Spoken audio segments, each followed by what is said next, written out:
नमस्कार विद्यार्थी मित्रांनो, काल आपण क्रियापद आणि क्रियापदांचे प्रकार, क्रियापदाचे काळ, क्रियापदाचे अर्थ, क्रियापदाचा आख्यात विकार इथपर्यंत सर्व गोष्टी बघितल्या होत्या. आज आपल्याला बघायचा आहे प्रयोग हा नवीन चॅप्टर. प्रयोग बघत असताना तुम्हाला पूर्वीच सांगितलं की तुम्हाला कर्ता व कर्म या दोन गोष्टी तुमच्या क्लिअर पाहिजेत. म्हणजे प्रयोगामध्ये तुम्हाला सकर्मक अकर्मक या गोष्टी क्लिअरच असेल तरच प्रयोग करणार आहे. मग तुम्हाला वाक्यातला कर्ता शोधता आला, कर्म शोधता आलं तरच प्रयोग तुम्हाला शोधता येईल. मग कर्ता म्हणजे काय?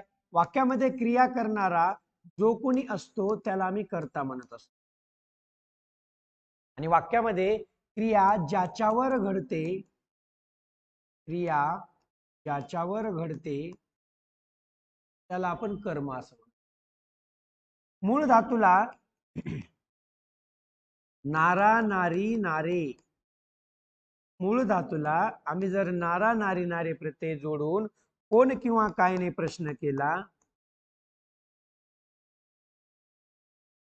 तर त्याचं मिळणारं उत्तर हे काय असतं?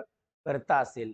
आणि क्रिया, कर्त्यापासून निघालेली क्रिया कोणावर घडली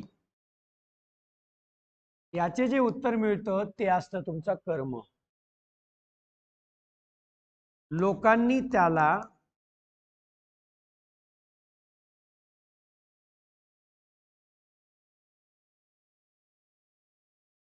डोक्यावर घेतले.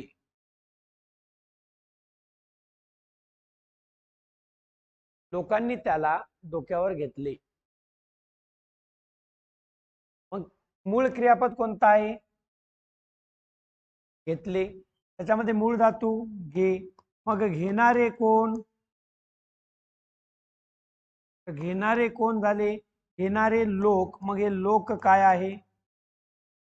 लोक हा कर्ता आहे. घेण्याची क्रिया कोणावर घडली? त्याच्यावर घडली. मग त्याला हे काय आहे? वाक्यामध्ये कर्म आहे. पुढे जाऊन आम्हाला कर्त्याला प्रत्यय असेल, कर्माला प्रत्यय असेल तर काय आहे ते आम्हाला पुढे जाऊन बघायचंय. हे होते कर्ता आणि कर्म आम्हाला लक्षात येण्यासाठी आम्ही परत एकदा रिकॉल केलं. आता आम्हाला बघायचं आहे प्रयोग. प्रयोग या शब्दाची उत्पत्ती प्र अधिक यूज या धातूपासून झालेली आहे. आणि प्र अधिक यूज या धातूचा अर्थ होतो जुळणी किंवा मांडणी करणे. जुळणी किंवा मांडणी करणे. मग आम्ही प्रयोगामध्ये जुळणी आणि मांडणी कशाची करत असतो? प्रयोग कशाला म्हणतात? एक व्याख्या परीक्षेला विचारलेली व्याख्या आहे. वाक्यातील क्रियापदाचा कर्ता किंवा कर्म यांच्याशी पुरुष लिंग वचन या बाबतीत अन्वय किंवा अनन्वय म्हणजे डॅश डॅश होय. तर म्हणजे काय होय? प्रयोग होय. म्हणजे वाक्यातील कर्ता किंवा कर्म यांचा पुरुष लिंग वचन यांच्या बाबतीत असलेला जो संबंध आहे त्या संबंधाला आम्ही प्रयोग असं म्हणत असतो. प्रयोगाची जर दुसरी व्याख्या करायची असेल तर प्रयोग म्हणजे कर्ता डॅश कर्म क्रियापद यांच्या परस्पर संबंधाला प्रयोग असे म्हणत. काय सांगितलं आपण? कर्ता कर्म क्रियापद यांच्या परस्पर संबंधाला प्रयोग असे म्हणतात. वाक्यातील क्रियापदाचा कर्ता किंवा कर्म यांच्याशी पुरुष लिंग वचन या बाबतीत अन्वय किंवा अनन्वय म्हणजे प्रयोग होय.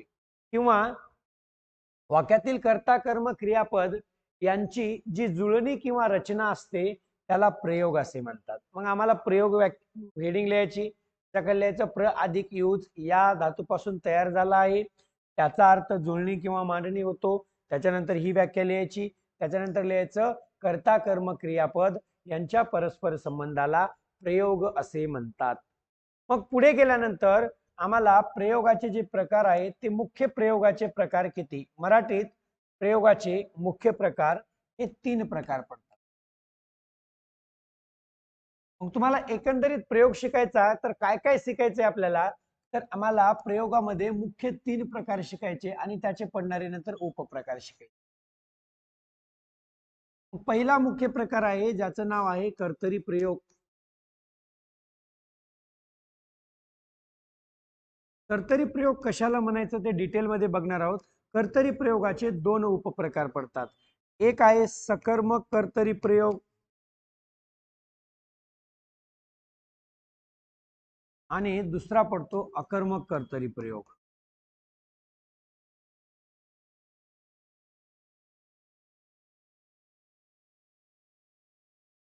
त्याच्यानंतर दुसरा प्रयोग शिकायचा आहे आपल्याला कर्मणी प्रयोग.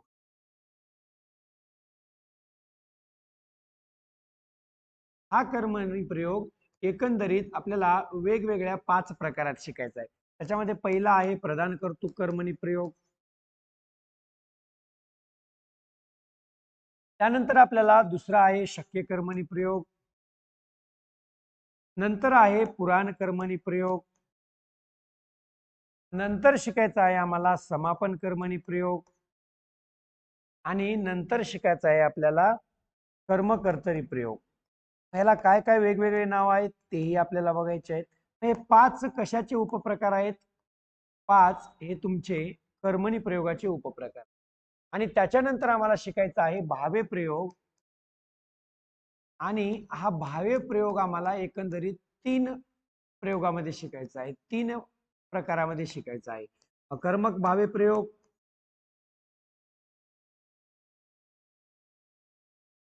सकर्मक भावे प्रयोग आणि भावकर्तरी किंवा अकर्तुक भावे प्रयोग. मग तुम्हाला एक मी प्रश्न विचारला, 1 2 3 4 सकर्मक कर्तरी,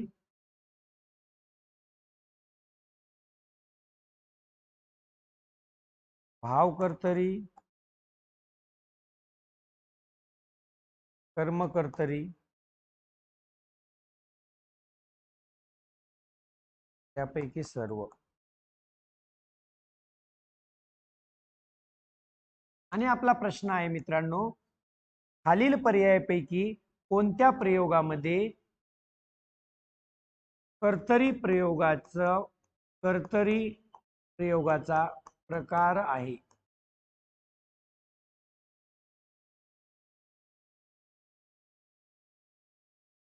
मग तुम्हाला असा जर प्रश्न विचारला तर आता इथे तुम्हाला दिलेला आहे, मग तुम्ही इथे बघून सांगू शकता. जर डायरेक्टली प्रश्न विचारला तर आम्ही गडबडीमध्ये काय करू, इथेही कर्तरी दिसतंय, इथेही कर्तरी दिसतंय, इथेही कर्तरी दिसतंय, मग सगळीकडे कर्तरी दिसल्यामुळं काही जण याचं उत्तर लिहितील यापैकी सर्व. पण विद्यार्थी मित्रांनो लक्षात घ्या की भावकर्तरी हा कोणाचा प्रयोग आहे? भावे प्रयोगाचा प्रकार आहे. मग त्याच्यामुळं हा कर्तरी प्रयोग होणार नाही. कर्मकर्तरी हा कोणाचा प्रकार होता? कर्मकर्तरी हा कर्मणीचा प्रकार आहे, त्यामुळे तो तुमचा कर्तरी प्रयोग होणार नाही. म्हणजे नावावर जाऊ नका की शेवटी भावकर्तरी दिसलं, कर्मकर्तरी दिसलं, शेवटी कर्तरी दिसत आहे आणि इकडे सुद्धा आम्हाला अकर्मक कर्तरी दिसत आहे. तर मग आम्ही नावावर जर गेलो आणि त्याचं उत्तर जर कर्तरी लिहिलं तर ते 100% चुकत आहे तुमचं. मग आपल्याला एकंदरीत या प्रयोगाचे 3 प्रकार आणि त्यांचे पडणारे हे याचे 2 उपप्रकार, याचे 5 उपप्रकार आणि त्याचे 3 उपप्रकार शिकायचे आहेत. प्रयोग हा आपल्याला जरी प्रयोग या नावानुसार प्रयोग जरी केला तरी सुद्धा प्रयोग आपल्याला वाक्य बघितल्या कसं ओळखता येईल इथपर्यंत आपल्याला त्या प्रयोगामध्ये परफेक्ट व्हायचं आहे. म्हणजे तुम्ही प्रयोग बघितला की वाक्य बघितल्या सांगू शकाल की हा हा हा प्रयोग आहे. इथपर्यंत तुम्हाला परफेक्ट करतो. फक्त तुम्हाला काही दिलेल्या स्ट्रिक किंवा काही दिलेल्या गोष्टी लक्षात घ्यायच्यात. पहिल्यांदा आपण काय करणार, पहिल्यांदा आपण त्या शब्दांचा प्रयोग, त्या वाक्यांचा प्रयोग करून बघणार आणि प्रयोग करून बघून आपण ते प्रयोग शिकणार आहात. आणि त्याच्यानंतर मी तुम्हाला काही ट्रिक देतो की नेमका कोणता प्रयोग कसा ओळखायचा. मग त्यावेळेस आपण कोणता प्रयोग कसा ओळखायचा ते नंतर बघू. पहिल्यांदा आपण आहे त्या पद्धतीनुसार प्रयोग शिकून घेऊ आणि शॉर्टकट कशा आहेत ते सुद्धा आपण इथे बघणार आहोत. मग आता पहिल्यांदा सुरू करू, ज्याचं नाव आहे कर्तरी प्रयोग. तुम्हाला आम्ही आधी सांगितलं होतं की प्रयोगामध्ये हे बघा कर्तरी प्रयोग आहे म्हणजे इथे कोण दडलेला आहे, म्हणजे कोणाचं नाव आलं इथे, कर्त्याचं नाव येते. कर्मणी प्रयोग आहे याचा अर्थ इथं कोण आहे, कर्म आहे. म्हणजेच कर्ता आणि कर्माचं आम्हाला प्रयोगामध्ये काम आहे. आम्ही व्याख्याच केली की कर्ता कर्म यांच्या परस्पर संबंधाला प्रयोग असे म्हणतात. कर्त्याची किंवा कर्माची क्रियापदाशी जी जुळणी किंवा रचना असते त्याला प्रयोग असे म्हणतात. मग आम्हाला ती जुळणी, ती रचना कशी असते ते आम्हाला बघायचं आहे. म्हणजेच काय होतं, कधी कधी तुमचं क्रियापद हे कर्त्याच्या लिंगवचनानुसार बदलतं, तर कधी कधी तुमचं क्रियापद हे कर्माच्या लिंगवचनानुसार बदलतं. कर्त्याच्या लिंगवचन पुरुषानुसार जर क्रियापद बदललं तर त्याला आम्ही कर्तरी प्रयोग म्हणतो, आणि कर्माच्या लिंगवचनानुसार जर क्रियापद बदललं तर त्याला आम्ही कर्मणी प्रयोग म्हणतो. पण कधी कधी काय होतं, कर्त्याच्याही लिंगवचनानुसार क्रियापद बदलत नाही आणि कर्माच्याही लिंगवचनानुसार क्रियापद बदलत नाही, तेव्हा तो आम्ही त्याला तिसरा प्रकार म्हणतो, ज्याचं नाव आहे हवे प्रयोग. परत ह्या एवढ्या प्रकारानंतर अजून एक प्रकार येतो आपल्याकडे, तो म्हणजे संकर प्रयोग नावाचा. संकर प्रयोग काय असतो, तर संकर प्रयोग म्हणजे यापैकी दोन कुठल्या तरी प्रयोगाचं एक मिश्रण असतं. मग कधी कधी कर्तरी आणि कर्मणी या दोघांचं मिश्रण असतं, तेव्हा त्याला आम्ही कर्तुकर्म संकर प्रयोग म्हणतो. काय म्हणतो त्याला तेव्हा? कर्तुकर्म संकर प्रयोग. पण कधी कधी काय होतं, कर्तरी आणि भावे या दोघांचं मिश्रण दिसतं, तेव्हा त्याला म्हणतो आम्ही कर्तुभाव संकर. पण कधी कधी कर्म आणि भावे या दोन प्रयोगाचं मिश्रण दिसतं, तेव्हा त्याला म्हणतो आम्ही कर्मभाव संकर प्रयोग. मग आम्हाला कर्मभाव काय म्हणतात, कशाला म्हणतात, कर्तुभाव कशाला म्हणतात, कर्तुकर्म कशाला म्हणतात, हे संकर प्रयोगामध्ये आम्हाला पुढे 3 प्रकार शिकायचे आहेत. म्हणजे मूळ प्रयोगाचे 3 प्रकार शिकायचे आहेत, कर्तरी, कर्मणी आणि भावे. कर्तरी प्रयोगाचे 2 प्रकार शिकायचे आहेत, सकर्मक आणि अकर्मक कशाला म्हणतात. कर्मणी प्रयोगाचे हे 5 प्रकार शिकायचे आहेत. भावे प्रयोगाचे आम्हाला हे 3 प्रकार बघायचे आहेत, आणि त्याच्यानंतर संकर प्रयोग हे आम्हाला 3 प्रकारामध्ये शिकायचं आहे. तर मग आपण पहिल्यांदा सुरू करू, ज्याचं नाव आहे कर्तरी प्रयोग. तर मग बघू आपण कर्तरी प्रयोग काय असतो.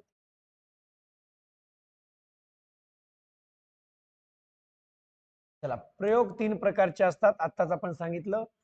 मराठीमध्ये एकूण प्रयोगाचे मुख्य प्रकार किती? 3. एक कर्तरी प्रयोग, एक कर्मणी प्रयोग आणि एक भावे प्रयोग. मग आपल्याला डिटेलमध्ये याच्यावर बघितलेलं आहे. कर्तरी प्रयोगाचे 2 प्रकार पाडले होते, एक सकर्मक कर्तरी प्रयोग, एक अकर्मक कर्तरी प्रयोग. याचे आपण किती प्रकार पाडले होते? वेगवेगळे 5 प्रकार पाडले होते. एक प्रधान कर्तृक कर्मणी प्रयोग, एक पुराण कर्मणी प्रयोग, शक्य कर्मणी प्रयोग, समापन कर्मणी प्रयोग आणि कर्मकर्तरी कर्मणी प्रयोग, असे एवढे आम्ही याचे प्रकार. भावे प्रयोगाचे परत किती प्रकार पाडले आम्ही? 3 प्रकार पाडले होते. सकर्मक भावे प्रयोग, आकर्मक भावे प्रयोग आणि तिसरा प्रकार पाडला होता आपण भावकर्तरी भावे प्रयोग. आपण आताच ते सगळ्या गोष्टी बघितलेल्या होत्या. मग इन डिटेल मध्ये आपल्याला एक एक बघायचे, कर्तरी प्रयोग काय असेल, कर्मणी प्रयोग काय असेल आणि भावे प्रयोग काय असेल. ओके, चला बघू मग आपण.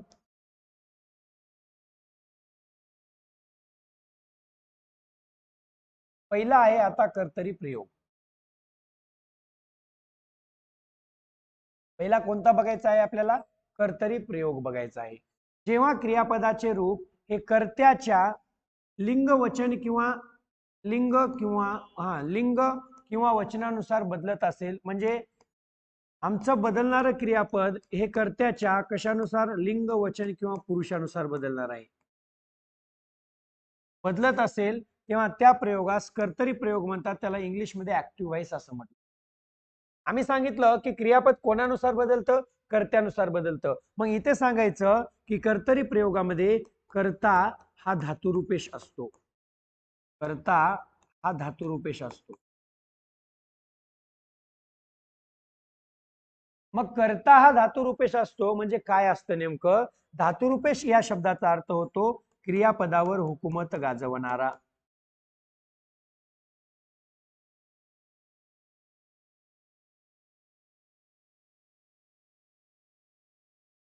म्हणजे तुमच्या कर्तरी प्रयोगामध्ये क्रियापदावर कोण डेअरिंग करतो? कर्ता हा डेअरिंग करतो. कर्ता डेअरिंग करतो याचा अर्थ काय होतो? कर्ता हुकूमत करतो याचा अर्थ काय होतो? तर जेव्हा क्रिया त्या वाक्यातील कर्त्याचे लिंग वचन किंवा पुरुष बदलून बघू, तेव्हा आम्हाला त्या पुढे आलेल्या क्रियापदामध्ये झालेला बदल दिसेल. मग जेव्हा कर्त्याच्या लिंग वचन पुरुषानुसार क्रियापदामध्ये जर आम्हाला बदल झालेला दिसला, तर तेव्हा आम्ही त्या प्रयोगाला कोणता प्रयोग म्हणत असतो? कर्तरी प्रयोग म्हणत. मग बदल कसा होतो? उदाहरणार्थ वाक्य घेतलं, मी आंबा खातो.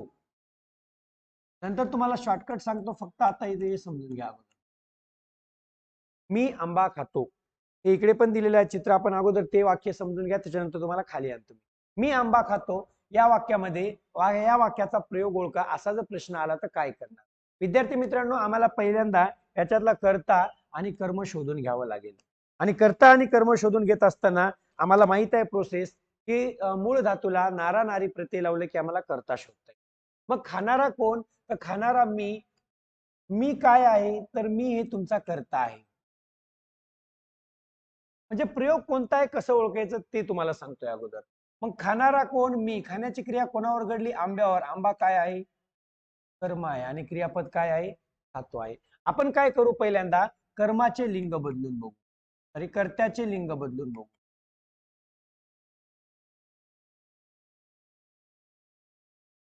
मग आता तिथे मी दिलेला आहे. मग मी देण्यापेक्षा आपण तिथे मी न घेता तिथे एक नाव घेऊ, कारण मी म्हटल्यानंतर त्याचं लिंग आपल्याला स्पष्ट सांगता येणार नाही. मीच्या ठिकाणी नाव घेऊ आपण. काय नाव घेऊ? राम आंबा खातो असं नाव. मग जेव्हा त्या कर्त्याचं आपल्याला लिंग बदलून बघायचं, लिंग बदलत असताना कर्ता हा पुल्लिंगी आहे, मग आपल्याला तिथे कर्ता हा स्त्रीलिंगी ठेवायचा. मग त्या ठिकाणी काय करू आपण? सीता ठेवू. सीता आंबा खाते. त्याच्यानंतर काय करू आपण? कर्माचं लिंग बदलून बघू, काही फरक पडतो का? कर्माचे लिंग. कर्म कोण आहे तुमचा? आंबा हे कर्म आहे. मग तो आंबा हा पुल्लिंगी आहे, ती चिंच घेऊ आपण. मग इथे काय करू? रामच ठेवू. राम चिंच खातो. मग आम्ही जेव्हा दोन्ही वाक्याकडे बदल केल्यानंतर जेव्हा व्यवस्थित बघतो तेव्हा एक गोष्ट लक्षात येते की इथे असलेला राम हा आम्ही सीता म्हणजे त्या कर्त्याचं जर लिंग बदललं तर इकडे खातो क्रियापद होतं आणि कर्त्याचं लिंग बदलल्यानंतर खाते क्रियापद झालेलं आहे. म्हणजे क्रियापदामध्ये बदल हा कोणानुसार झालेला आहे? कर्त्यानुसार झालेला आहे. मग जेव्हा कर्त्याच्या लिंग वचनानुसार क्रियापदामध्ये बदल होतो तेव्हा त्या प्रयोगाला कोणता प्रयोग म्हणतात? कर्तरी प्रयोग. पण आम्हाला फिक्स माहित नाही की कोणामध्ये बदल केल्यावर काय होतो, म्हणून आम्ही काय करून बघितलं, खाली कर्मामध्ये सुद्धा बदल करून बघितला. मूळ कर्म आंबा होतं आणि आम्ही कर्मामध्ये बदल केला आणि त्याचं चिंच असं केलं. त्यावेळेस आम्ही चिंच लिहिल्यानंतर मूळ क्रियापदही खातोच होतं आणि कर्मात बदल केल्यावर क्रियापद खातोच राहत आहे. याचा अर्थ क्रियापद हे कर्मानुसार बदलत नाही, म्हणून हा कर्मणी प्रयोग होत नाही. तर मित्रांनो, हा कोणता प्रयोग होतो? मग कर्तरी प्रयोग. म्हणजे थोडक्यात एकच सांगायचं आहे तुम्हाला की जर क्रियापद कर्त्यानुसार बदललं, कर्त्याच्या लिंगवचनानुसार बदललं तर त्याला काय म्हणा तुम्ही? कर्तरी प्रयोग म्हणा. आणि जर क्रियापद कर्त्याच्या लिंगवचनानुसार नाही बदललं, कर्त्याच्या लिंगवचनानुसार नाही बदललं तर मग तो एक कर्मणी प्रयोग होईल किंवा भावी प्रयोग होईल. तो आपल्याला पुढे बघायचा आहे. इथं थोडक्यात समजलं का? ह्या एवढ्या गोष्टी आम्हाला करतच बसायच्या नाहीत परीक्षेमध्ये. परीक्षेमध्ये काय लक्षात ठेवायचं? तर परीक्षेमध्ये एकच लक्षात ठेवायचं मित्रांनो, आणि ते परीक्षेमध्ये काय लक्षात ठेवायचं हे इकडे लक्ष द्या तुम्ही. परीक्षेमध्ये फक्त एवढंच बघायचं की तुम्ही वाक्यामध्ये कर्ता शोधायचा. पहिल्यांदा कर्ता शोधायचा कुठल्याही वाक्यामध्ये. त्याच्यानंतर वाक्यामध्ये तुम्हाला कर्म शोधायचंय. क्रियापद असो, क्रियापद कोणी असो, काही गरज नाही. तुम्ही इथे कर्ता आणि कर्म शोधून त्याच्यामध्ये बदल करत बसायचा नाही परीक्षेमध्ये. मी सांगतोय ते करायचं. आता हे बदल करून बघितलं आपण, बदल झाला तो भाग वेगळा. बदल करून बघितलो आम्ही, बदल झाला तो भाग वेगळा. बदल होतो म्हणूनच तो कर्तरी प्रयोग होतो. पण आम्हाला डायरेक्ट उत्तर लिहिण्यासाठी काय करायचे? तर एक गोष्ट लक्षात ठेवायची मित्रांनो, कर्ता शोधायचा आणि कर्मही शोधायचं. कर्ता शोधल्याबरोबर त्याला कोणत्या विभक्तीचा प्रत्यय आहे का ते बघायचं. आणि जेव्हा कुठलाच प्रत्यय नाही असं दिसेल, प्रत्यय नाही म्हणजे तुम्हाला दिलेला कर्ता जर प्रथमा विभक्तीत दिसला तर काहीच करायचं नाही, पुढे बिलकुल जायचं नाही, डायरेक्ट उत्तर शोधायचं, डायरेक्ट उत्तर लिहायचं की तो कर्तरी प्रयोगच आहे. काय म्हटलं, लक्षात आलं का? तुम्ही ज्यावेळेस कर्ता शोधलात त्यावेळेस कर्त्याला प्रत्यय जर दिसत नसेल म्हणजे तुमचा कर्ता हा जर तुम्हाला प्रथमा विभक्तीत दिसला तर डायरेक्ट उत्तर लिहायचं कर्तरी प्रयोग. मग सर कर्माचं काय? कर्म प्रथमेत असेल तर काय? तुमचा कर्ता प्रथमेत दिसलंय, तुमची प्रोसेस संपली, मूळ प्रकार तुमचा आला कर्तरी प्रयोग, कर्मावर जाऊ नका. हा, मग जर तुम्हाला कर्तरी प्रयोगाचे उपप्रकार बघायचे असतील तर मग मात्र नंतर कर्म बघा. मग कर्तरी प्रयोगाचे उपप्रकार बघायचे असेल तर कर्म बघा. मग जेव्हा वाक्यामध्ये कर्ता हा प्रथमेत दिसला, आम्ही कर्तरी प्रयोग फिक्स केलेला आहे, मग याचा उपप्रकार ठरवायचा आहे, त्यावेळेस लक्षात घ्यायचं जर वाक्यामध्ये कर्म असेल, जर वाक्यामध्ये कर्म असेल तर त्याला सकर्मक कर्तरी प्रयोग म्हणा. तर त्याला काय म्हणा? सकर्मक कर्तरी प्रयोग म्हणा. आणि दुसरी कंडिशन असेल वाक्यात जर कर्म नसेल तर त्याला आकर्मक कर्तरी.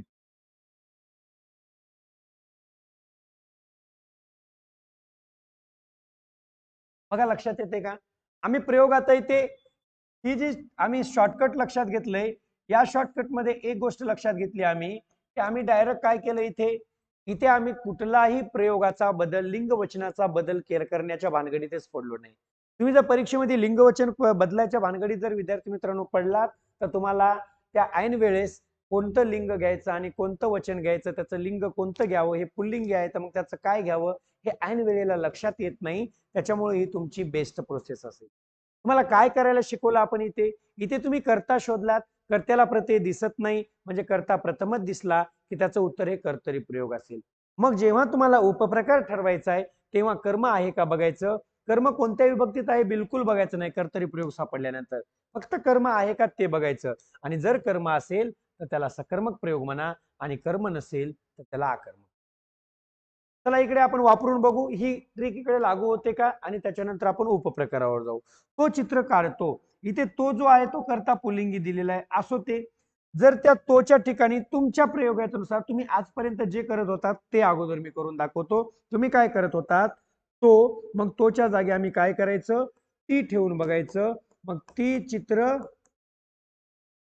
काढते म्हणजे आम्ही कर्त्याचं काय बदलून बघितलं, पहिल्यांदा लिंग बदलून बघितलं आणि कर्त्याचं लिंग बदलल्यामुळे त्याच्यामध्ये बदल झाला. मग कर्त्याचं वचन बदलून बघू आपण. ते चित्र काढतात. मग आम्ही कर्त्याचं वचन सुद्धा बदलून बघितलं. ज्यावेळेस आम्हाला लक्षात आलं की कर्त्याचं लिंग आणि कर्त्याचं आम्ही वचन बदललेलं आहे तेव्हा आमचं जे मूळ क्रियापद होतं काढतो, या मूळ क्रियापदामध्ये अनुक्रमे काढते आणि काढतात असा लिंग व वचनानुसार बदल झालेला आहे. कोणाच्या लिंग वचनानुसार बदल झालेला आहे तर तो बदल हा कर्त्याच्या लिंग वचनानुसार झालेला आहे. म्हणून आम्ही याला कोणता प्रयोग म्हटलं, कर्तरी प्रयोग म्हटलं. येते लक्षात. आम्ही इथे लिंगानुसार बदल बघितला, इथे वचनानुसार बदल बघितला.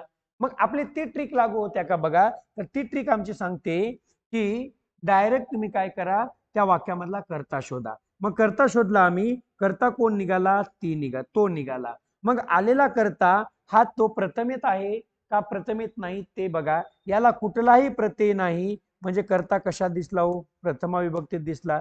कर्ता जर प्रथमा विभक्तीत दिसला की आम्हाला डायरेक्ट उत्तर लिहायचे कोणता प्रयोग, कर्तरी प्रयोग. कुठेही जायचं नाही पुढे, कर्तरी प्रयोग फिक्स झालेला आहे. खालच्या वाक्यात बघा, ती चित्र काढते ते चित्र काढतात, बदल करून बघितला आपण, ते वर लिहिले ते इथंच आहे.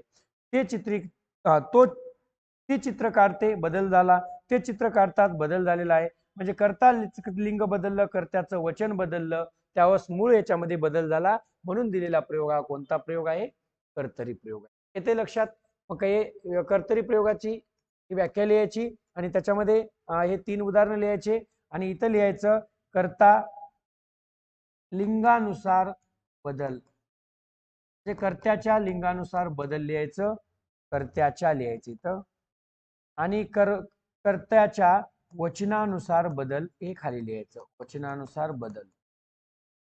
हे फक्त लिहून घेण्यापुरतं लिहायचं, पण आपल्याला प्रयोग शोधत असताना हे लिंग वचनाचे कुठलेही बदल करायचे नाहीत. आपल्याला डायरेक्ट प्रयोग शोधायचा आहे.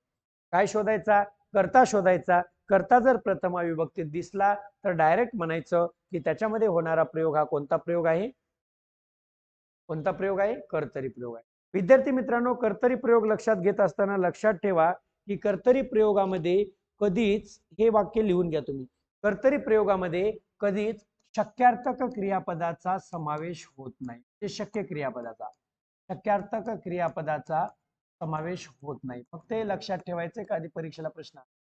आता दुसरी गोष्ट, कर्तरी प्रयोग कसा ओळखायचा, कसं लक्षात ठेवायचं. कर्तरी प्रयोगातील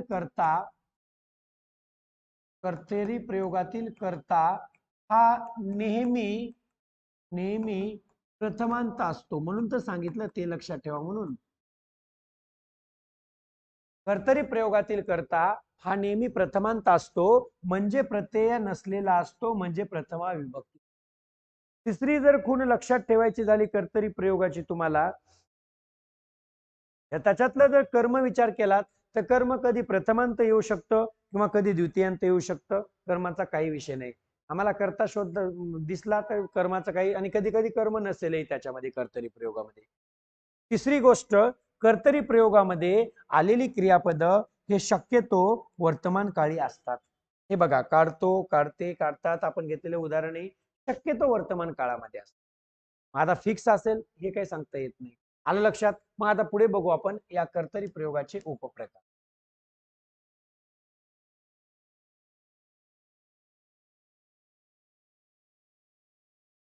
कर्तरी प्रयोगाचे दोन उपप्रकार पडतात. आधी सांगितलं तुम्हाला, एक सकर्मक कर्तरी प्रयोग आणि दुसरा आहे अकर्मक कर्तरी प्रयोग. विद्यार्थी मित्रांनो, लक्षात ठेवायचं, जेव्हा तुम्हाला तुमचा कर्ता हा प्रथमा विभक्तीत दिसला आणि त्या वाक्यामध्ये कर्म आहे, त्यावेळेस म्हणायचं त्याला सकर्मक कर्तरी. दुसरी गोष्ट, तुमच्या वाक्यामधला कर्ता हा प्रथमा विभक्तीत आहे आणि वाक्यामध्ये जर कर्म नाही अशी स्थिती दिसली तर त्याला म्हणायचं अकर्मक कर्तरी. म्हणजे सकर्मक कर्तरी प्रयोगाच्या वाक्यामध्ये जर कर्म असेल तर त्या प्रयोगाला सकर्मक कर्तरी प्रयोग म्हणतात, आणि कर्तरी प्रयोगाच्या वाक्यामध्ये जर कर्म नसेल तर त्या प्रयोगाला अकर्मक कर्तरी प्रयोग. येते लक्षात? No doubt. चला जायचं पुढं. ओके, आता पुढे जाऊ आपण पहिल्या प्रकारावर. त्याच्या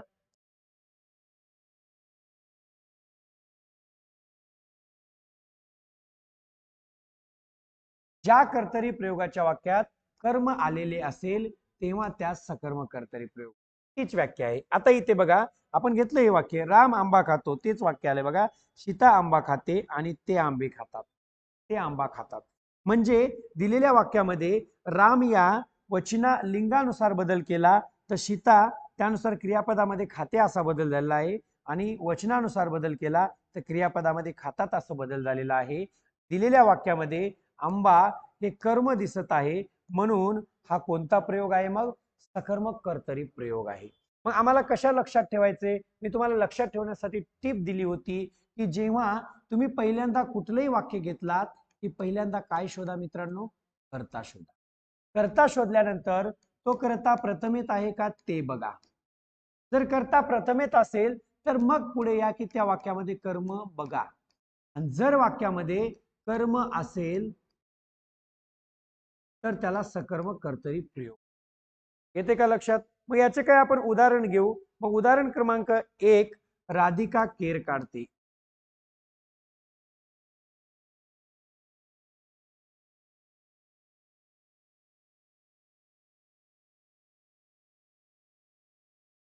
दुसरं उदाहरण घेऊ मित्रांनो, प्राध्यापक मुलांना शिकवितात. प्राध्यापक मुलांना शिकवितात.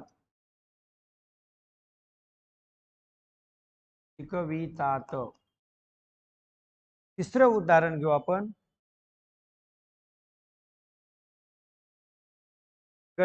गदी माडगुळकर गीते लिहितात. गदी माडगुळकर गाणे लिहितात, कविता लिहितात म्हणून.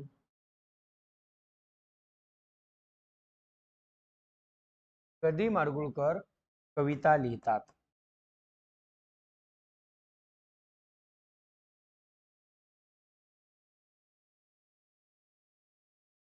मग आम्हाला इथं बघायचं आहे, काढणारी कोण? राधिका. राधिका काय आहे? तुमचा कर्ता आहे. मग याला प्रत्यय लागलेला आहे का? नाही. मग राधिका तुमची प्रथमा विभक्ती दिसलेली आहे, याचा अर्थ फिक्स झाला की हा कर्तरी प्रयोग आहे. पुढे जाऊन जर बघितलं आम्ही काढण्याची क्रिया केरावर झाली आणि केर हा काय आहे, कर्म आहे. कर्तरी प्रयोगामध्ये कर्ता असलेल्या वाक्य शब्द हा प्रथमा विभक्तीत आहे आणि पुढे कर्म आहे, म्हणून कर्मक कर्तरी प्रयोग म्हणायचं. हे डायरेक्ट झालं. जर तुम्ही बदल करून हे करायचा प्रयत्न केला तर राधिकाच्या जागी एखादी कुठलं तरी नाव ठेवा. मग राधिकाच्या जागी नाव ठेवलं, कृष्णराव नाव ठेवलं तर कृष्ण केर काढतो असं येते. मग कृष्ण केर काढतो म्हणजे त्या तुमच्या कर्त्याच्या लिंगानुसार आमच्या क्रियापदामध्ये बदल होत आहे, म्हणून त्याला कर्तरी प्रयोग म्हणायचं. मग हे असे बदल करत बसायचे का? अजिबात बदल करायचं नाही. आपली शॉर्टकट काय आहे, एकाच ह्याच्यामध्ये लक्षात ठेवायचं. शिकवणारे कोण आहेत? प्राध्यापक आहेत. प्राध्यापक हा काय आहे? कर्ता आहे. तुमचा कर्ता कोणत्या विभक्तीत आलेला आहे? प्रथमा विभक्तीत आलेला आहे. शिकवण्याची क्रिया कोणावर घडली? मुलांवर घडली. मग मुलगा काय आहे? कर्म आहे. मग तुमच्या वाक्यातील कर्ता हा प्रथमा विभक्तीत आहे आणि पुढे कर्म आलेला आहे, म्हणून दिलेलं वाक्य कोणत्या याचं आहे? सकर्मक क्रियापदाचं वाक्य. आता पुढे बघा, गदी माडगुळकर कविता लिहितात. लिहिणारे कोण आहेत? गदी माडगुळकर. गदी माडगुळकर काय आहे? कर्ता आहे. कुठला प्रत्यय लागलेला आहे का? नाही. मग कशामध्ये दिसतात? प्रथमामध्ये दिसतात. आमचं फिक्स झालं की हा कर्तरी प्रयोग आहे. मग सकर्मक का आकर्मक साठी लिहिण्याची क्रिया कोणावर घडली? कवितावर. मग कविता हे कर्म असल्यामुळं आम्ही त्याला काय म्हणतो? हे सकर्मक कर्तरी प्रयोग. सोपा आहे ना? हे असंच लक्षात ठेवायचं, बाकी जास्त टेन्शन घेत बसायचं. चला पुढे जाऊ. मग पुढचा आहे आकर्मक कर्तरी प्रयोग. त्या कर्तरी प्रयोगाच्या वाक्यामध्ये जेव्हा कर्म आलेले नसते तेव्हा त्यास आकर्मक कर्तरी प्रयोग असे म्हणतात. आपण आधीच सांगितलेलं. उदाहरणामध्ये राम पडला, सीता पडली, ते पडले. मग राम या शब्दामध्ये आम्ही सीता आणि ते असं बदल केल्यानंतर आमच्या क्रियापदामध्ये बदल झाला लिंग वचनाच्या बदलानुसार, म्हणून आणि दिलेल्या वाक्यामध्ये हे कर्म आम्हाला दिसतच नाही, म्हणून कोणता प्रयोग आहे? आकर्मक कर्तरी प्रयोग. मग आकर्मक कर्तरी प्रयोग कसा ओळखायचा मित्रांनो? दिलेल्या वाक्यामध्ये काय शोधायचं तुम्ही? कर्ता शोधायचा. कर्ता शोधल्यानंतर तो कर्ता कशात आहे का बघायचा, प्रथमा विभक्तीत आहे का बघायचं, पुढे जायचं आणि पुढे गेल्यानंतर तुम्हाला वाक्यामध्ये कर्म दिसत नाही, कर्म नसते, अशा वेळेस तुम्ही त्याला काय म्हणायचं? आकर्मक कर्तरी प्रयोग. आता उदाहरणार्थ, हरणाच्या कानात वारे शिरले.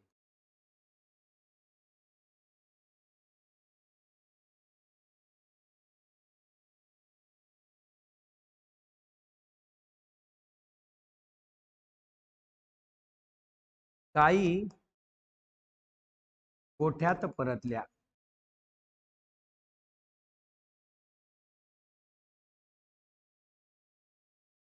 आज भाऊबीज आहे.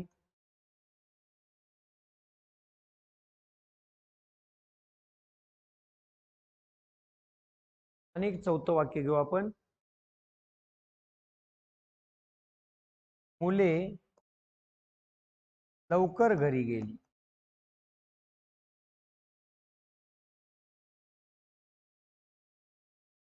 मुले लवकर घरी गेली. मग आम्ही ज्या वेळेस यांच्याकडे बघणार आहात त्यावेळेस आम्ही कसं ठरवणार? शिरणारे कोण? वारे. मग वारे हा काय आहे? कर्ता आहे. आणि तुमचा वारे हा कोणत्या विभक्तीत आहे मित्रांनो? प्रथमा विभक्तीमध्ये. काही जणांना वाटेल की वारे ये लागले सर तृतीय विभक्ती आहे ना. विद्यार्थी मित्रांनो, मूळ शब्द हा वारा आहे आणि वारा या शब्दाचं अनेक वचनी रूप काय झालेलं आहे? वारे झालेलं आहे. मग मी तुम्हाला सांगितलं की प्रथमामध्ये एक वचनातही प्रत्यय नसतात आणि एक वचनात अनेक वचनातही प्रत्यय नसतात. मग हे तुमचं आहे प्रथमा एक वचन आणि पुढे आलेलं तुमचं आहे प्रथमा अनेक वचन. मग दिलेला शब्द हा प्रथमा अनेक वचनामध्ये आहे. शिरणारे कोण? वारे. आणि शिरण्याची क्रिया कशावर झाली? सर कानावर. अरे नाही बेटा, ते वाऱ्यावरच झाली. म्हणजे आणि दुसरे एक शॉर्टकट सांगितले तुम्हाला की क्रियापदाच्या लागलीच जवळ जर कर्ता असेल तर अशा वाक्यामध्ये 99% हे कर्ता कर्म असतेच. मग दिलेल्या वाक्यामध्ये कर्म नाही, म्हणून डायरेक्ट उत्तर असेल आमचं कोणता प्रयोग? आकर्मक कर्तरी प्रयोग. का तर कर्ता प्रथमेमध्ये आहे. तर आम्हाला बदल करून दाखवा ना. लिहा मग. वारा घ्या तिथे. हरणाच्या कानात वारा शिरले म्हणाल का? आता वारा म्हटल्यानंतर आम्ही शिरला असं घेतोय, म्हणजे वारा या कर्त्यानुसारच क्रियापदामध्ये बदल होत आहे, म्हणून ते कर्तरी प्रयोग आहे. आणि दिलेल्या वाक्यामध्ये कर्म कुठेच नाही, म्हणून ते कोणता प्रयोग आहे? आकर्मक कर्तरी प्रयोग आहे. परतणाऱ्या कोण? गायी, आणि परतण्याची क्रिया गायीवरच झालेली आहे. गायी हे काय आहे? गायी हा कर्ता आहे, आणि दिलेला कर्ता कोणत्या विभक्तीत आहेत मित्रा? दिलेला कर्ता हा प्रथमा विभक्तीत आहे, आणि आम्हाला जर दिलेला कर्ता प्रथमा विभक्तीत दिसला तर आम्ही त्याला कोणता प्रयोग म्हणतो? कर्तरी प्रयोग म्हणतो. आणि वाक्यामध्ये कुठेच कर्म दिसत नाही, म्हणून हे आकर्मक कर्तरी प्रयोग. आलं लक्षात? पुढे, आज भाऊबीज आहे. असणारे कोण? भाऊबीज. भाऊबीज काय आहे मग? कर्ता आहे. कर्ता कोणत्या विभक्तीत आहे आमचा? प्रथमा विभक्तीत आहे. मग आम्हाला कर्ता आमचा प्रथमा विभक्तीत दिसला, त्यामुळे दिलेल्या वाक्यामधला कर्ता प्रथमा विभक्तीत म्हणून कर्तरी प्रयोग, आणि कर्म नाही म्हणून आकर्मक कर्ता. मुले लवकर घरी गेली. जाणारी कोण? मुले. जाण्याची क्रिया कोणावर घडली? मुलांवरच घडली, घरावर घडली नाही. घर गेलं नाही, मुले गेलेत. मग या वेळेस मुले हा काय आहे? तुमचा कर्ता आहे. आणि दिलेला कर्ता हा कोणत्या विभक्तीत आहेत मित्रा? दिलेला कर्ता हा प्रथमा विभक्तीत आहे. मग दिलेला कर्ता प्रथमा विभक्तीत असल्यामुळे ते कर्तरी प्रयोग आहे, आणि दिलेल्या वाक्यामध्ये कर्म नाही, म्हणून तो आकर्मक कर्तरी प्रयोग आहे.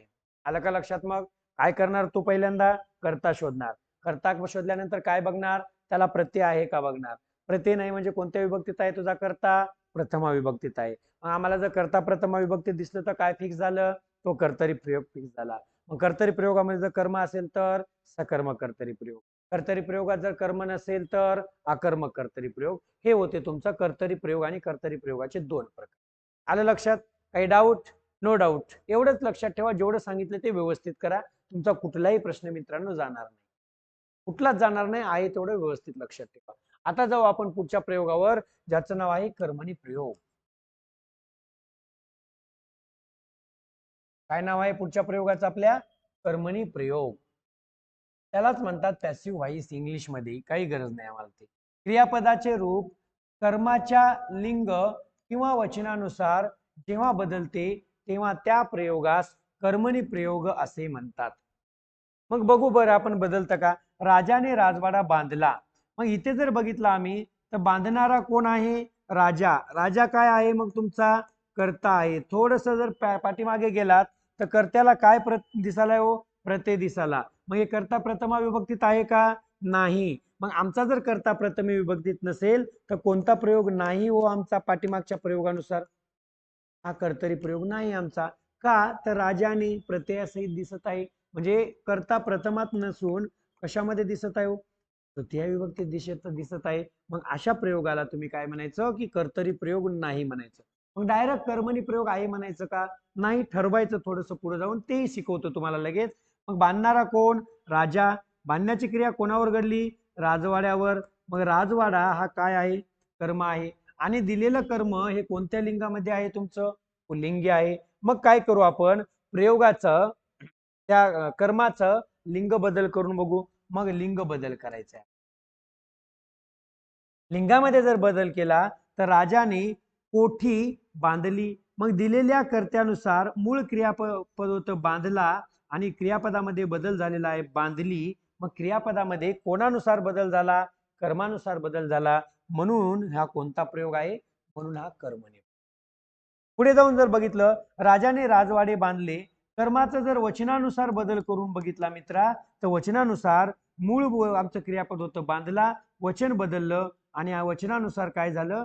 बांधले झालं. मग मूळ क्रियापदाच्या मूळ कर्मामध्ये तुमच्या कर्मानुसार मूळ क्रियापदामध्ये बदल होत आहे. मूळ क्रियापद होतं बांधला, कर्मानुसार आणि लिंगानुसार आणि जर वचनानुसार कर्मात बदल केला तर बांधली आणि बांधले असं होत आहे. म्हणून दिलेल्या वाक्यामध्ये लिंग आणि वचनानुसार कोणाच्या?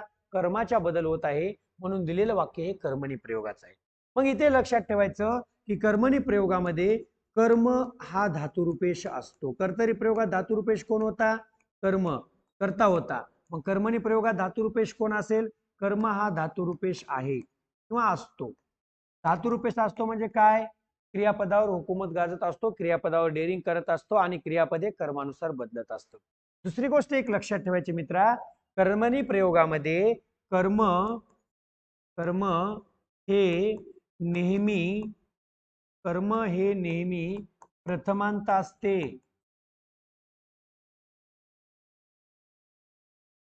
आणि सगळ्यात महत्वाची मित्रा एक गोष्ट लक्षात ठेव, की कर्म असल्याशिवाय कर्म असावेच लागते असं लिहितो.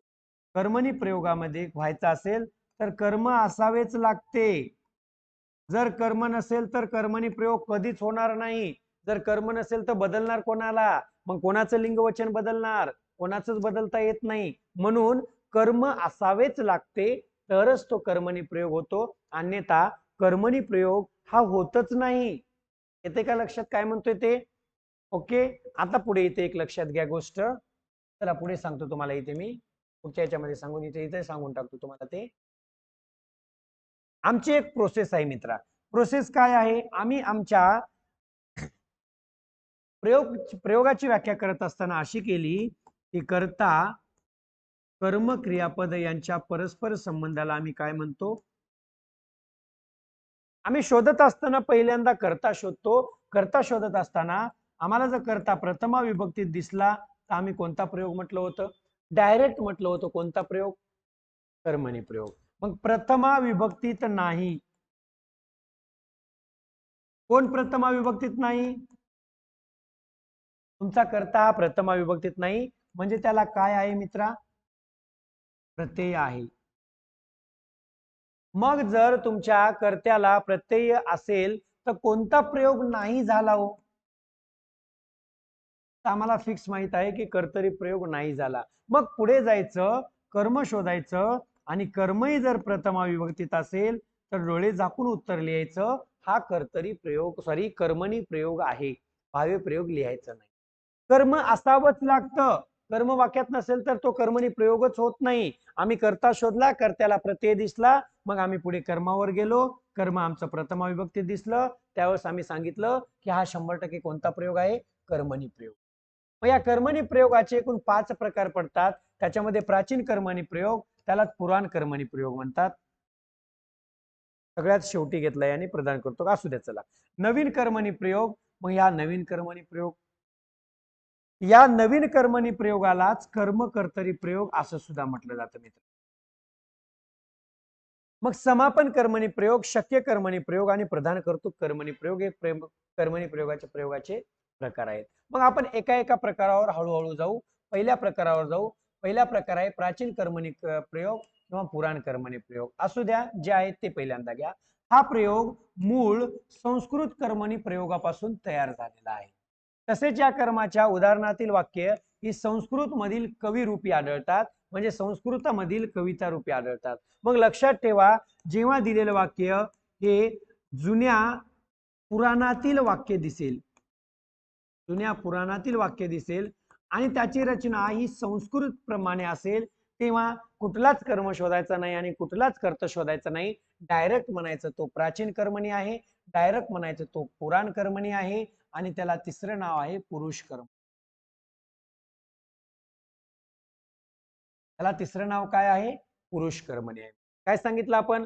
जर दिलेल्या प्रयोगामधलं वाक्य संस्कृत मधलं किंवा पुराणातील दिसेल, जुनं वाक्य दिसेल, संस्कृत रचना दिसेल, आणि दुसरी एक गोष्ट लक्षात ठेवा, जेव्हा तुमच्या क्रियापदाला जे हा जे हा प्रत्यय दिसेल तेव्हा तो प्राचीन कर्मणी प्रयोग असेल. क्रियापदाला कोणता प्रत्यय असतो? जे हा प्रत्यय असतो. मग नळे इंद्रास असे बोली जेले. बघा बरं, नळे इंद्रास असे बोली जेले आहे का मराठीतलं वाक्य? प्राचीन वाक्यातलं वाक्य दिसते, एकदम पुराण वाक्य दिसते. मग आम्हाला एक गोष्ट लक्षात येते इथे एक गोष्ट, की दिलेलं वाक्य हे जुन्या पुराणामधलं आहे, संस्कृत मधलं वाक्य आहे आणि आमच्या क्रियापदाला जे हा प्रत्यय लागलेला आहे, म्हणून त्याला काय म्हणायचं? पुराण कर्मणी.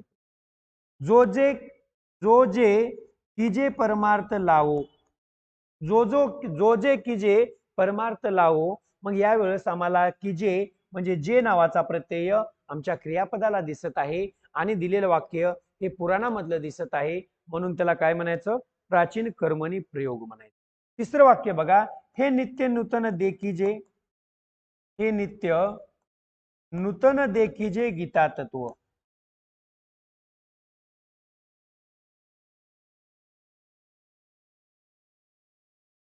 हे नूतन नित्य देखीजे गीता तत्व काय आलेलं आहे क्रियापदाला? जे हा प्रत्यय आलेला आहे. दिलेलं वाक्य कुठलं दिसत आहे? एकदम पुराणामधलं दिसत आहे. म्हणून या प्रयोगाला कोणता प्रयोग म्हणायचा? प्राचीन किंवा पुराण कर्मणी प्रयोग म्हणायचा. एत अवधान एकले देईजे. बघा इथे एक वाक्य लिहितो मी. एत अवधान एकले देईजे. अर्थ समजून घेण्याचा प्रयत्न करायचा नाही, कर्ता शोधायच्या भानगडीत पडायचं नाही, डायरेक्ट म्हणायचं की क्रियापदाला जे नावाचा प्रत्यय दिसत आहे आमच्या आणि दिलेलं वाक्य हे पुराणातील आहे, दिलेलं वाक्य हे संस्कृत काव्यातील आहे, म्हणून याचा प्रयोग हा कोणता असेल? प्राचीन कर्मणी, पुराण कर्मणी किंवा पुरुष कर्मणी. आलं लक्षात? मग लिहून घेत राहायचं सोबत सोबत. चला ओके, जाऊ आपण आता पुढच्या प्रयोगावर. त्याचं नाव आहे नवीन कर्मणी प्रयोग. विद्यार्थी मित्रांनो, नवीन कर्मणी प्रयोगाला दुसरं नाव आहे कर्मकर्तरी प्रयोग. हा प्रयोग इंग्लिश मधील पॅसिव्ह व्हॉइस प्रमाणे वाक्याची रचना असलेला आढळतो. मग इंग्रजी मधील पॅसिव्ह व्हॉइस प्रमाणे असणारा प्रयोग कोणता? तर त्याचं उत्तर असेल नवीन किंवा कर्मकर्तरी प्रयोग. इंग्रजीतील पॅसिव्ह व्हॉइस मधून मराठीत आलेला प्रयोग कोणता? हा प्रश्न आयोगाने विचारून झालेला आहे. त्यावेळेस उत्तर असेल तुमचं नवीन कर्मणी किंवा कर्मकर्तरी प्रयोग. एक गोष्ट लक्षात ठेवा मित्रांनो, या वाक्याच्या सुरुवातीलाच कर्म येतं आणि कर्त्याला कडून नावाचा प्रत्यय जोडलेला असतो. हे बघा, इथे मारणारा कोण? राम. मग राम हा काय आहे? कर्ता. मारण्याची क्रिया कोणाकडून घडली? कोणावर घडली? सॉरी, रावणावर घडली. मग रावण हा काय आहे? कर्म आहे. मग कर्म कुठं आले? सुरुवातीला आले. आणि तुमच्या कर्त्याला कोण प्रत्यय दिसते? कडून प्रत्यय दिसते. मग जेव्हा कर्त्याला कडून प्रत्यय दिसतो तेव्हा त्यास काय म्हणायचं? नवीन कर्मणी. रामाकडून रावण मारला गेला असंही वाक्य येऊ शकतं. म्हणजे कर्म सुरुवातीला जरी आला असेल तर कधी कधी मध्ये सुद्धा येऊ शकतं. No tension. पकडणारा कोण? पोलीस. मग पोलीस काय आहे? कर्ता आहे. पकडण्याची क्रिया कोणावर घडली? चोरावर. मग चोर काय आहे? तुमचं कर्म आहे. तुमचे कर्म दोन्ही प्रथमा विभक्ती दिसत आहेत का? हो. कडून प्रत्यय तर बघायचाच. इथे तुम्हाला खूण काय आहे? कडून नावाच्या प्रत्ययाचे आहे. कडून प्रत्यय तर बघायचाच बघायचा. सोबत वाक्यामध्ये कर्म आहे का प्रथमा विभक्तीत आहे का हेही बघायचं. कारण एका दिवस कडूनचं वाक्य आलं आणि कडूनचं वाक्य एका दिवस जर तुम्हाला परीक्षेमध्ये विचारण्यात आलं आणि जर त्या वाक्यात कर्मच नसेल तर ते कर्मणी प्रयोग होऊ शकत नाही. मग त्याच्यामुळे तुम्हाला ती गोष्ट लक्षात घ्यावी लागणार आहे. ओके, पुढचं वाक्य घेऊ आपण. एक दोन वाक्य घेऊ इथे अजून. शिपायाकडून चोर पकडला जातो.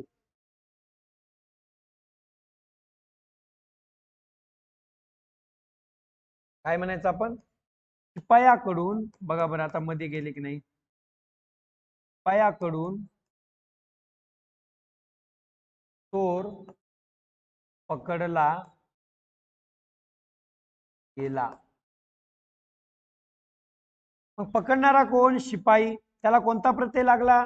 कडून. आणि चोर हा तुमचं काय आहे? कर्म आहे. कोणत्या विभक्तीत आहे? प्रथमा विभक्तीत आहे. मग त्यावेळेस डायरेक्ट म्हणायचं त्याला की नवीन कर्मणी आहे किंवा कर्मकर्तरी प्रयोग आहे. कोणता आमचा प्रत्यय लक्षात ठेवायचा? कडून. कोणाला लागतो? कर्त्यालाच लागणार, कारण कर्त्यालाच प्रत्यय लागल्यानंतरच कर्मणी प्रयोग होतो. आणि अशा वाक्यामध्ये कर्म आहे का ते व्यवस्थित बघून घ्यायचं. हे होतं मग तुमचा नवीन कर्मणी. आता जाऊ पुढच्या प्रयोगावर.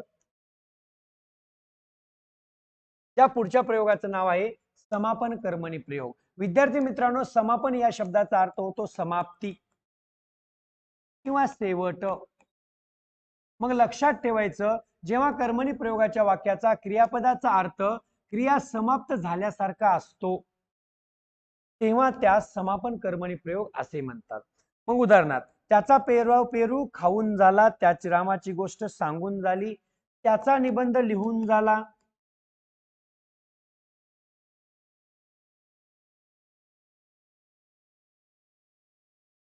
लिहून झाला.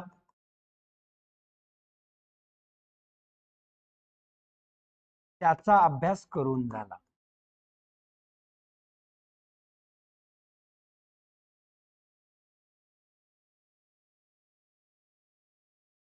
त्याची पोथी वाचून झाली. त्याची पोथी वाचून झाली. त्याचे पुस्तक वाचून झाले. त्याचा गृहपाठ लिहून झाला. काही घ्या, त्याचा गृहपाठ लिहून झाला.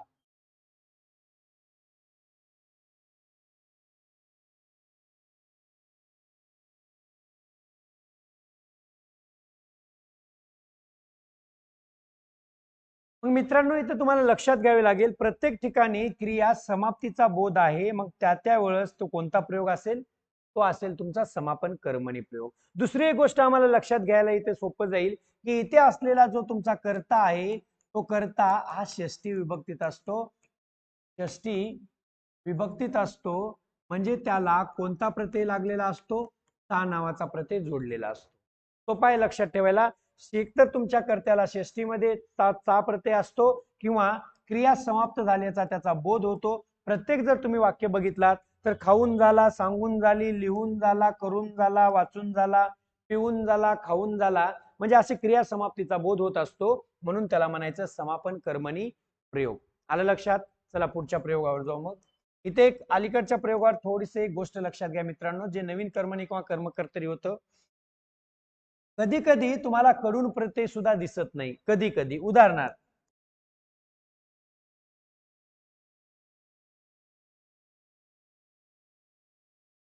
लग्नात अक्षता वाटल्या गेल्या.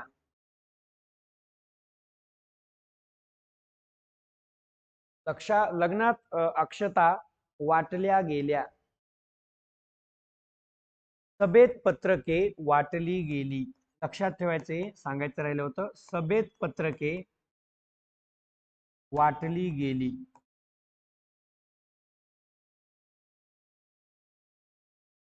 सर्वांना समज दिली जाईल.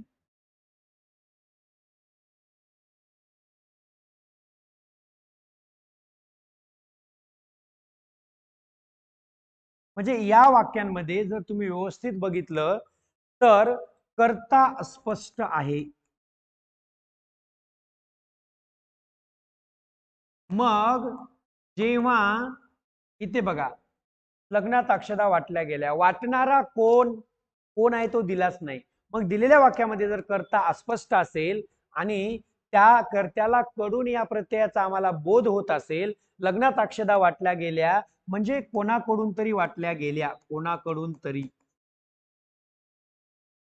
मग आमच्याकडे अप्रत्यक्षरित्याच कडून प्रत्यय लागलेला आहे की नाही, म्हणून याला म्हणायचं कोणता? नवीन कर्मणी प्रयोग. सभेत पत्रके वाटली गेली. कोण वाटली? वाटणारा कोण? कर्ता स्पष्ट नाही. मग वाटण्याची क्रिया पत्रकेवर घडली. मग वाटणारा हे नाही, मग कोण?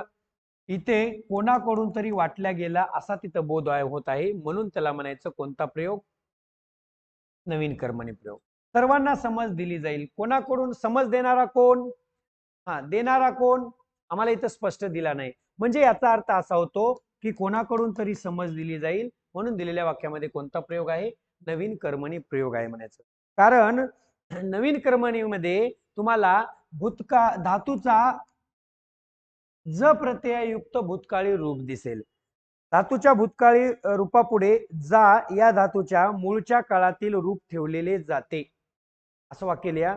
नवीन कर्मणी प्रयोगामध्ये शब्द कडून हे शब्दयोगी अव्यय वापरले जाऊन त्यापुढे धातूच्या भूतकाळी रूपापुढे जा या धातूचे मूळच्या काळातील रूप ठेवले जाते. मग जाचे मूळचं भूतकाळी रूप कोणतं आहे? गेला, गेला, जा. कधी कधी जा पण येईल. इकडे गेला, गेला. म्हणजे जाचं जर भूतकाळी रूप दिसत असेल, कडून प्रत्यय असेल किंवा असं करता अस्पष्ट असेल, तर तेव्हा नवीन कर्मणी प्रयोग. पुढे मग समापन झाला. आता शक्य कर्मणी प्रयोग बघायचा आणि भाव करतो आपला प्रदान करतो कर्मणी प्रयोग बघायचा आपल्याला त्याच्यानंतर. मग शक्य कर्मणी प्रयोग काय सांगतो तुम्हाला? जेव्हा कर्मणी प्रयोगाच्या वाक्यातील क्रियापदाचा अर्थ कर्त्यामध्ये ती क्रिया करण्याची शक्यता असल्यासारखा असतो किंवा दिसतो, तेव्हा त्या प्रयोगाला शक्य कर्मणी प्रयोग म्हणायचा. म्हणजे याचा अर्थ दिलेल्या वाक्यामध्ये तुमच्या कर्म असेल आणि कर्म हे कोणत्या विभक्तीत असेल? प्रथमा विभक्तीत असेल आणि तुमचा कर्ता तुमचं क्रियापद हे शक्य क्रियापद असेल, अशी रचना जर आम्हाला दिसली तर त्याला कोणता प्रयोग म्हणायचा? शक्य कर्मणी प्रयोग म्हणायचा. एक अट आहे की त्या वाक्यामध्ये तुम्हाला काय दिसलं पाहिजे? शक्य प्रयोग, शक्य क्रियापद आणि कर्म दिसलं पाहिजे. आता इकडे बघा, आईकडून काम करविते. आईकडून काम करविते. करणारी कोण? आई. आई तुमचा काय आहे? कर्ता आहे. पण कर्त्याला तुमच्याकडून हा प्रत्यय लागला, मग इथं फसायची शक्यता आहे की नाही? कर्त्याला जर कडून प्रत्यय लागला तर तुम्ही काय म्हटलं होतं? नवीन कर्मणी. मग इथे बघा, तुमचं क्रियापद हे शक्य क्रियापद आहे. जर शक्य क्रियापद असेल तर कडूनला विचार करायचा नाही. आईच्याने काम करवते, हेच वाक्य असं घेता येईल. आईच्याने काम करवते म्हणजे कडून या शब्दयोगी अव्ययाने याचं कार्य केलेलं आहे. मग करणारी आई, करण्याची क्रिया कामावर झाली. काम हा कर्म आहे. दिलेल्या वाक्यामध्ये कर्मही आहे आणि शक्य क्रियापद आहे. पण कर्म हे कोणत्या विभक्ती दिसतंय? प्रथमा विभक्ती दिसतंय, म्हणून याला काय म्हणायचं? शक्य कर्मणी प्रयोग म्हणायचं. इथे बघा, बाबा पुढून किंवा इथे आम्हाला लिहिता येईल बाबाच्याने काम करवते. बाबाच्याने जिना चढवतो. चढणारे कोण? बाबा. चढण्याची क्रिया कशावर झाली? जिन्यावर. जिना काय आहे? कर्म आहे. मग तुमचं कर्म हे प्रथमा विभक्तीत आहे आणि तुमचं क्रियापद हे शक्य दिसत आहे. मग जेव्हा शक्य क्रियापदाच्या वाक्यामध्ये असलेलं कर्म प्रथमा विभक्तीत दिसतं तेव्हा त्यास कोणता प्रयोग म्हणायचं? शक्य कर्मणी प्रयोग म्हणायचं असतं. येते का लक्षात? अजून एक उदाहरण घ्या. मला हा डोंगर चढवतो.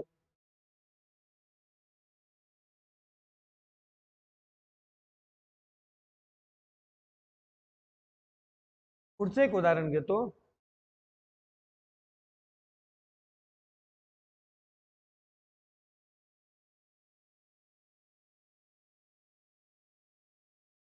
चला पुढचं उदाहरण घेऊ आपण. मला काम करवते. हे करवते चढवतो काय आहेत? शक्य क्रियापद आहे. चढणारा कोण? मी. चढण्याची क्रिया कशावर झाली? डोंगरावर. डोंगर कर्म आहे आणि कशा विभक्तीत आहे? प्रथमा विभक्तीत आहे, म्हणून ते काय असेल? तुमचं शक्य कर्मणी प्रयोग असेल. करवते हे शक्य क्रियापद आहे. करण्याची क्रिया माझ्यावर झाली. करण्याची क्रिया कोणावर घडली? तर कामावर घडली. मग कर्म तुमचा प्रथमा विभक्तीत आहे, म्हणून काय असेल? ते शक्य कर्मणी प्रयोग असेल. डन. चला आता शेवटचा याच्यामधला तुमचा प्रयोग राहिलाय, ज्याचं नाव आहे प्रधान कर्तृक कर्मणी प्रयोग. मग प्रधान कर्तृक कर्मणी प्रयोग कशाला म्हणायचं? कर्मणी प्रयोगाच्या वाक्यात जेव्हा कर्ता प्रथम मानला जातो, कर्ता हा प्रधान असतो असं म्हणत नाही आम्ही, कर्ता हा प्रथम मानला जातो, तेव्हा त्या प्रयोगास प्रधान कर्तृक कर्मणी प्रयोग असे म्हणतात. एक गोष्ट लक्षात ठेवा मित्रांनो, जेव्हा तुमच्या कर्त्याला तृतीयेचा ने हा प्रत्यय जोडलेला असेल तेव्हा त्यास प्रधान कर्तृक कर्मणी प्रयोग म्हणायचं. कर्म असलेल्या वाक्यामध्ये तुमच्या याला ने प्रत्यय. त्याने काम केले. करणारा कोण? तो. करण्याची क्रिया कामावर झाली. लिहिणारा कोण? तो. लिहिण्याची क्रिया पत्रावर झाली. हे दोन्ही तुमचे कर्म आहेत आणि दोन्ही कर्म कोणत्या विभक्तीत आहेत मित्रा? प्रथमा विभक्तीत आहेत. मग दोन्ही आमचे कर्म जेव्हा प्रथमा विभक्तीत दिसतात आणि आमच्या कर्त्याला ने हा प्रत्यय दिसतो तेव्हा सरळ सांगायचं की हा कोणता प्रयोग आहे? प्रधान कर्तृक कर्मणी प्रयोग आहे म्हणायचं. बरं सर, अजून काही उदाहरण देता येईल का? हो, अजूनही देता येईल. तसेच घ्या तुम्ही. तिने गाणे म्हटले. तिने गाणे म्हटले. रामने अभ्यास केला.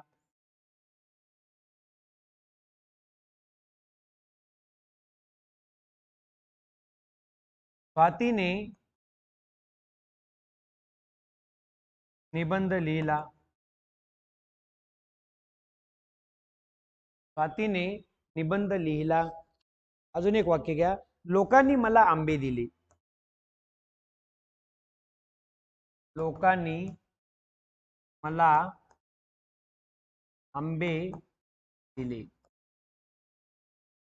आम्ही जर या वाक्यांकडे बघितलं तर या वाक्यांमध्ये आम्हाला लक्षात येतं की म्हणणारी कोण आहे? ती. आणि म्हणण्याची क्रिया गाण्यावर होते. मग अभ्यास, निबंध आणि आंबे हे अनुक्रमे आमच्या वाक्यातले काय आहे? तो कर्म आहेत. आणि प्रत्येक कर्म कोणत्या विभक्तीत दिसत आहे? प्रथमा विभक्तीत दिसत आहे. आणि प्रत्येक जर तुम्ही कर्ता शोध बघितलात तर प्रत्येक ठिकाणी कर्त्याला ने किंवा नी हा तृतीयेचा प्रत्यय जोडलेला आहे. मग लक्षात ठेवायचं, कर्म प्रथमेमध्ये असलेल्या क्रिया वाक्यामध्ये तुमच्या कर्त्याला ने किंवा नी हा तृतीयेचा प्रत्यय जोडलेला असेल तर ते कोणता प्रयोग होतो? प्रधान कर्तृक कर्मणी प्रयोग होत असतो.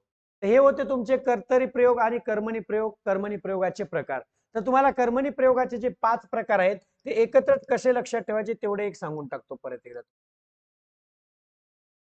हे बघा, कर्मणी प्रयोगाचे 5 प्रकार कसे लक्षात ठेवायचे. एक फिक्स आहे, कर्तरी प्रयोगामध्ये कर्ता प्रधान असतो आणि कर्मणी प्रयोगामध्ये कर्म प्रधान असतं. प्राचीन कर्मणी किंवा पुराण कर्मणी लक्षात ठेवायचं की तुमच्या क्रियापदाला ज हा प्रत्यय असतो आणि दिलेलं वाक्य हे प्राचीन संस्कृत काव्यातील असेल. प्राचीन संस्कृत काव्य असतं, पुराणातील असतं, तेव्हा त्याला काय म्हणायचं? प्राचीन कर्मणी प्रयोग म्हणायचं. नवीन कसा लक्षात ठेवायचा? लक्षात ठेवायचं नवीन प्रयोगामध्ये तुमच्या कर्त्याला कोणता प्रत्यय असतो? कडून प्रत्यय असतो. आणि जर कर्ता अस्पष्ट असेल, अस्पष्ट कर्ता असेल तर तो कर्ता मानून त्याला कडून प्रत्यय लागलेला असतो, त्यावेळेस त्याला काय म्हणायचं? नवीन कर्मणी प्रयोग म्हणायचं, कर्म कर्तरी. समापन म्हणजे एकतर तुमच्या कर्त्याला षष्टीचा प्रत्यय असतो किंवा क्रिया समाप्त झाल्याचा बोध होत असतो. क्रिया समाप्तीचा बोध होत असतो, तेव्हा त्याला समापन कर्मणी म्हणायचं. आलं लक्षात? त्याच्यानंतर शक्य कर्मणी म्हणजे कर्म असलेल्या वाक्यामध्ये जर शक्य क्रियापद असेल तर त्याला शक्य कर्मणी प्रयोग असं म्हणायचं. आणि प्रधान कर्तृक कर्मणी प्रयोग म्हणजे कर्म असलेल्या वाक्यामध्ये तुमचा कर्ता हा तृतीय विभक्तीत दिसला की त्याला प्रधान कर्तृक कर्मणी प्रयोग म्हणायचं. म्हणजे शॉर्टकट लक्षात ठेवायचे, प्रत्येकाचे शॉर्टकट असे असतील. आणि मग कर्तरी कसा आणि कर्मणी कसा, ह्या दोन्ही गोष्टी सांगितल्यात. शेवटचं त्या दोघांवर एक रिकॉल करून देतो आणि आपण पुढच्या लेक्चरला भावे प्रयोग आणि संकर प्रयोग एकत्र शिकू. तर ज्यावेळेस तुम्हाला ही गोष्ट शिकायची आहे बघा, आपण ज्यावेळेस प्रयोग शोधतो त्यावेळेस पहिल्यांदा कर्ता शोधायचा, त्यानंतर कर्म शोधायचा, नंतर प्रयत्न करायचा. एक गोष्ट लक्षात घ्यायची, जर कर्ता असेल आणि तुमचा कर्ता हा प्रथमा विभक्तीत दिसला की डायरेक्ट म्हणायचं की याचा प्रयोग हा कर्तरी प्रयोग आहे म्हणायचं, कर्म बघत बसायचं नाही, डायरेक्ट कर्तरी प्रयोग म्हणायचं. आणि जर तुमचा तो कर्ता प्रथमेत दिसला नाही, प्रथमेत नाही म्हणजे कुठलाही त्याला प्रत्यय लागलेला दिसला की मग मात्र पुढे जायचं आणि पुढे कर्म आहे का बघायचं, आणि जर कर्म दिसलं तर त्याला म्हणायचं कर्मणी प्रयोग. आणि तुमचा कर्म सुद्धा कोणत्या विभक्तीत असलं पाहिजे? प्रथमा विभक्तीत असलं पाहिजे. म्हणजे थोडक्यामध्ये जर कर्ता तुमचा प्रथमा विभक्तीत दिसला तर ते कर्तरी प्रयोग असतो, आणि कर्ता प्रथमेत नसून कर्म जर प्रथमा विभक्तीमध्ये दिसलं तर त्याला काय म्हणायचं? कर्मणी प्रयोग म्हणायचं. मग आता आपण पुढच्या लेक्चरला बघू भावी प्रयोग कशाला म्हणतात आणि संकर प्रयोग कशाला म्हणतात. तोपर्यंत इथेच थांबू. धन्यवाद.